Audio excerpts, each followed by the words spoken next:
Tonight, how an executive order could make it harder for immigrants to seek refuge here in the inland Northwest. And the association in charge of Washington school sports is considering changing their trans athlete guidelines. We're looking at what their options are. We have a sunny few days in store, but that also means a degraded air quality before our next chance of rain and snow arrives. Thank you for joining us for KREM 2 News 10 at 10, where we give you more news in less time. I'm Nicole Hernandez. Mark has the night off. First up, we have some breaking news to get to. Spokane police were searching for someone in the Whitman neighborhood near Hillyard. Here's some video of what that scene looked like when that search was in full force there. Since then, our reporter on scene has said that police have started to clear out. There are just a few officers there. For context, this is happening at a home at the intersection of Perry and Sanson. Again, we do have a reporter there. Police have not been able to tell him what they were searching for or who they were searching for, but we'll let you know as soon as we get more information.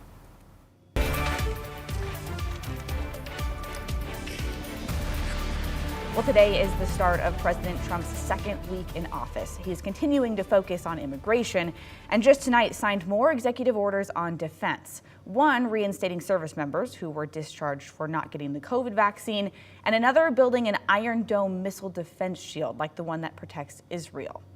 In a single week, I've taken over 350 executive actions. We've signed 300, and who ever heard of that one? As immigration remains a top administration priority, several protests were held around the country against the deportations of undocumented immigrants. President Trump also signed an executive order that redesigns the refugee admissions program. The order is making it so a local organization might not be able to accept any new refugees here in the inland Northwest. KREM 2's Connor McAvoy talked with World Relief and a local business about the change.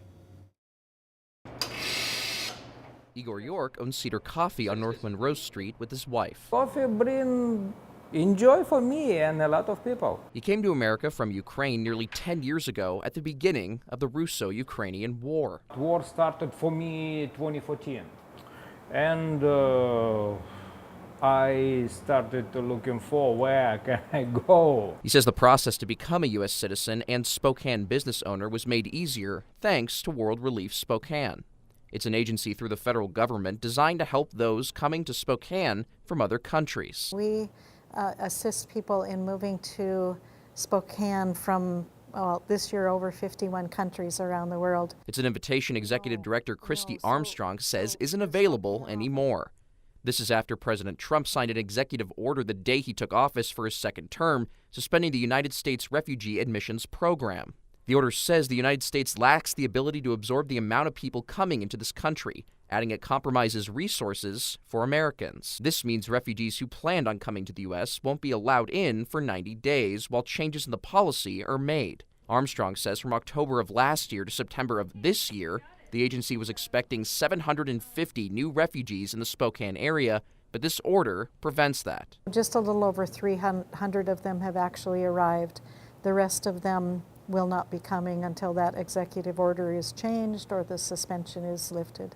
Armstrong says even though the agency was aware of the new executive order before it happened, it didn't stop the feeling of hopelessness. There are people with families and with children and with families that they've left behind in their country in the hope that someday they would be able to come here. York is sad to see the new order. I not envy the people who just wait for document and they should be in America in a couple months, but now it's closed the door. He hopes the stalled resettlement of the more than 400 refugees doesn't last for long, hoping any future changes to the program make it easier for refugees.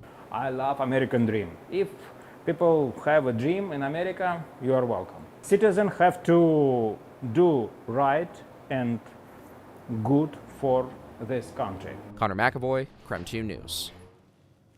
In his fourth executive order signed as Washington governor, Bob Ferguson is creating a task force to protect immigrant families. The order focuses on the Department of Children, Youth, and Family Services and calls for the department to establish a plan for what will happen to families that might be broken up by deportations. Today's order is supposed to go hand in hand with the Keep Washington Working Act, which limits local law enforcement from helping with federal immigration activities. 3 Washington women are suing President Donald Trump over his executive order against birthright citizenship. The order would effectively end birthright citizenship, which is guaranteed under the 14th Amendment of the Constitution. The Northwest Immigrant Rights Project filed the lawsuit on behalf of 3 pregnant women who are not U.S. citizens. They say the order violates their rights and could leave children stateless. And this isn't the only pushback we're seeing to this. If you remember, last week, a federal judge in Seattle issued a temporary restraining order against the executive order.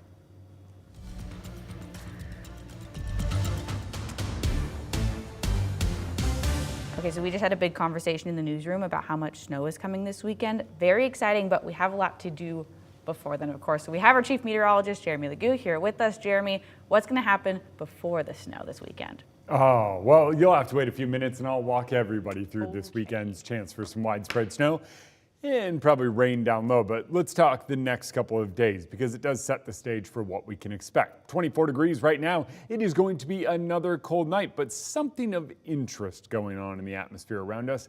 Air quality sits at an 85 or moderate in terms of AQI. That degrading air quality comes from an air stagnation. Basically, a ridge of high pressure overhead keeps anything from changing. So we're under an air stagnation advisory through Friday now. Everything that's being emitted into the atmosphere, whether that's smoke from burning wood in our fireplaces or driving our cars down the roads, we are just going to be breathing it the next couple of days. So while it's sunny, we're also going to see more of a haze each day in the atmosphere. 35 degrees tomorrow, 37 on Wednesday, and 38 on Thursday. It's warm, but those mornings are going to be downright chilly. That is until we get closer to the weekend when more widespread rain and snow return to the forecast. And our night beat with a quick look at the day's top stories. First up today, a Spokane County man accused of raping a child at least 3 times made his first appearance in court. Brendan Cliffner is accused of raping an 11-year-old multiple times in 2023 when he was 18 years old. Court documents say Cliffner admitted to the crimes. He's now facing 4 counts of rape and 2 counts of child molestation. The judge set his bond to $100,000 and he's scheduled to be in court again on February 14th. Spokane Valley firefighters responded to a house fire near Bigelow Gulch Road around 9 o'clock this morning.